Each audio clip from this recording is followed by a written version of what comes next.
যেদিকে তাকাবে আম আর আম, চারিদিকে শুধু আমের গড়াগড়ি। আর যেহেতু এখন আম পাকার সময়, এই আমগুলো দিয়ে সবাই কিছু না কিছু বানিয়ে সারা বছরের জন্য রেখে দেয় স্টক করে।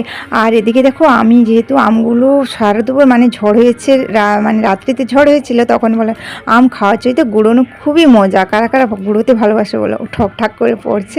আর আমি কি বাড়িতে চুপচাপ করে বসে থাকতে পারি, তাই চলে গেলাম আম কুড়োতে। আর কুড়িয়ে এনে কি করব ভেবে আমগুলোকে সিদ্ধ করে আমসত্ত্ব বানিয়ে নিয়েছি। আর সারা বছর এটা আমসত্ত্বটা খেতে না খুবই খুবই ভালো লাগে, সবার ছোট থেকে বড় সবার খুব মজার একটা খাবার, তাই বানিয়ে দিলাম সিদ্ধ করে অল্প একটু লবণ আর চিনি দিয়ে ভালো করে।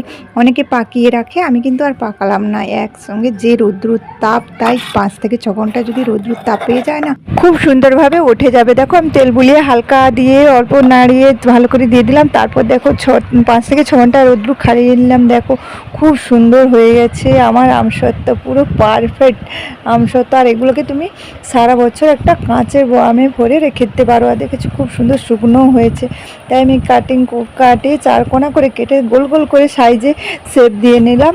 আর এটাতে দেখো এই থালাটাতে দিয়েছিলাম, আর ওটা ছিঁড়ে ছিঁড়ে খাওয়া স্টার্ট, মানে বোয়ামে ভরার আগে পেটের বোয়ামে চলে গেল। আর দেখো গোল গোল করে কাটিং করছি, খুব সুন্দর একটা, তোমরাও বানাতে পারো। আর ভালো লাগলে লাইক কমেন্ট শেয়ার। এখনকার মতো টাটা, সবাই ভালো থেকো সুস্থ থেকো।